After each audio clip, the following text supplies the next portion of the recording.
Bonjour les amis, j'espère que vous allez bien. Les hommes aux cheveux longs.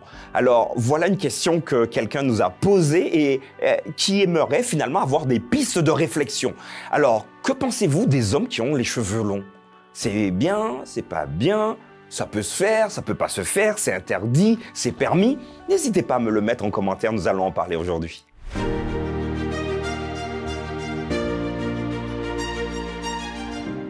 La pensée du jour se trouve dans 1 Corinthiens chapitre 11, versets 14 à 15. La nature elle-même ne vous enseigne-t-elle pas que c'est une honte pour l'homme de porter des longs cheveux, mais que c'est une gloire pour la femme d'en porter, parce que la chevelure lui a été donnée comme voile. Voilà, je vous posais la question tout à l'heure de savoir ce que vous pensiez sur les hommes aux cheveux longs. Alors visiblement, notre ami qui nous a posé cette question, voilà, aimerait avoir des éléments. Alors n'hésitez pas à commenter, lui dire comment vous voyez les choses, les argumenter, le cas échéant, avec des textes bibliques, puisque nous sommes dans un cadre spirituel. Alors j'aimerais d'abord vous dire que dans la Bible, vous avez des personnes, des hommes donc avec des cheveux longs et vous avez des hommes avec des cheveux courts. Vous avez les deux. Et d'ailleurs, vous connaissez cette belle histoire de Samson. Samson qui avait de longs cheveux. Alors, est-ce que c'était honteux, comme le dit Paul, pour Samson d'avoir les cheveux longs? Il y a également des personnes qui vont garder pendant quelques mois des cheveux longs, on les appelle également les naziréens, parce qu'ils vont faire un vœu, ils vont se consacrer particulièrement sur un temps déterminé, et eux gardaient les cheveux longs. Donc c'est pas forcément une honte. Mais la question est de savoir, est-ce que c'est bien ou pas bien? Vous l'avez déjà compris ici, nous ne sommes pas là pour vous dire ce que vous devez ou pas faire, mais quelle est votre motivation pour garder vos cheveux longs ou pas? J'aimerais faire un parallèle rapide. C'est vrai que ici, Paul va nous dire, la nature elle-même ne vous enseigne-t-elle pas que c'est une honte pour l'homme de porter les cheveux longs? Je serais face à Paul, j'aurais dit, mais Paul, pourquoi tu dis que la nature me dit que porter les cheveux longs, c'est pas bien? Mais moi, je vois rien dans la nature pouvant m'indiquer ça. De quoi tu parles? Alors, dans la traduction aussi, la nature, c'est finalement le contexte dans la société. Parce que dans cette société particulière de Corinthe, les hommes avaient les cheveux courts. Et c'était donc respectable d'avoir les cheveux courts. C'est pour cela qu'il dit que ceux qui vont à l'encontre de ce principe finalement de la société, c'était honteux pour eux.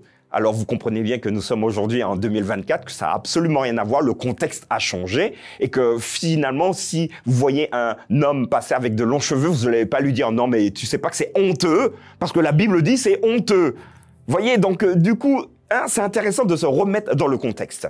Il s'agit ici de différencier un élément fondamental, de différencier son sexe. Pourquoi les cheveux?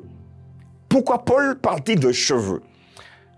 Au 1er siècle, les hommes et les femmes ne s'habillaient pas d'une manière distincte, par exemple en général en pantalon ou autre. Et d'ailleurs, ça me fait penser à un texte de Deutéronome chapitre 22 qui dit qu'une femme ne portera point un habit d'homme. Certains ont traduit ça en disant que une femme ne doit pas porter de pantalon. Rappelons-nous simplement, les amis, que les femmes ne portaient pas de pantalon au 1er siècle. Tout le monde portait une tunique. Mais imaginez maintenant avec moi, donc je vous permets de vous imaginer tout ça. On s'immerge. Deux personnes marchent de dos. Les deux ont une tunique et les deux ont des cheveux longs. Comment faites-vous pour différencier? Alors c'est vrai que les tuniques masculines avaient des particularités.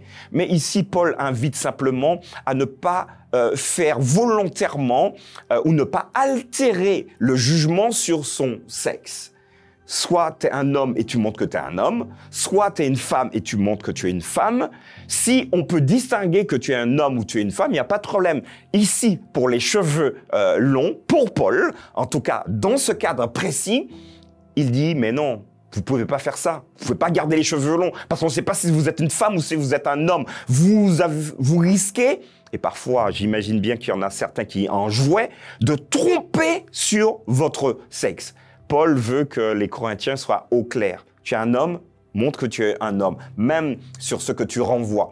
Tu es une femme, montre que tu es une femme, même sur ce que tu renvoies. Et ça, c'est important, me semble-t-il, de pouvoir le souligner. Alors, les amis, cheveux longs ou cheveux pas longs?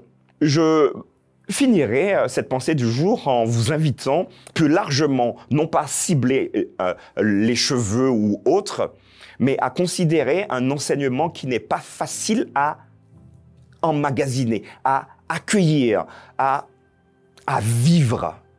Cheveux longs ou cheveux pas longs, est-ce que ça joue sur votre spiritualité? C'est une question que je vous pose. Si vous savez que vous faites quelque chose qui n'est pas essentiel et que ça peut créer de la division, et c'est Paul qui va le dire, ne le faites pas.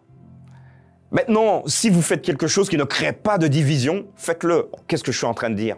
Dans certaines communautés, oui, un homme qui va arriver avec des cheveux longs, ça va gêner certaines personnes.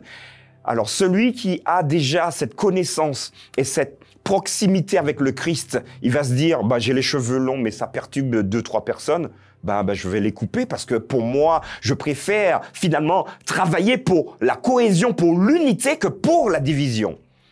Maintenant, vous êtes dans une autre communauté, dans un autre pays parfois, et tout le monde a des cheveux longs. Gardez vos cheveux longs. Si vous voulez les couper, vous les coupez. Donc, vous comprenez que c'est pas une question d'avoir les cheveux longs ou pas, mais quel effet, quelle influence ça a pour les croyants, quelle influence ça a finalement pour la division ou pour l'union.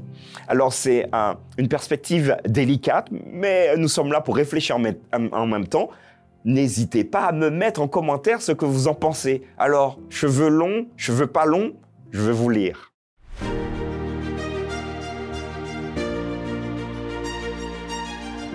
Voilà les amis, nous avons pris le temps de pouvoir donner des pistes pour que vous puissiez réfléchir sur cette histoire de cheveux longs ou cheveux pas longs. Est-ce que ça gêne votre spiritualité ou pas? Pourquoi ou pourquoi pas? Je veux vous lire, n'hésitez pas à partager cela avec vos amis, continuez la réflexion à table peut-être autour d'un bon repas ou dans un parc, c'est super également, mais personnellement, continuez à vous évaluer comme nous l'avons vu il y a quelques jours pour que nous puissions être plus proches de Dieu et surtout sur l'essentiel. La question, est-ce que nos cœurs, ton cœur, mon cœur est accroché à Jésus-Christ? À demain pour une nouvelle pensée du jour.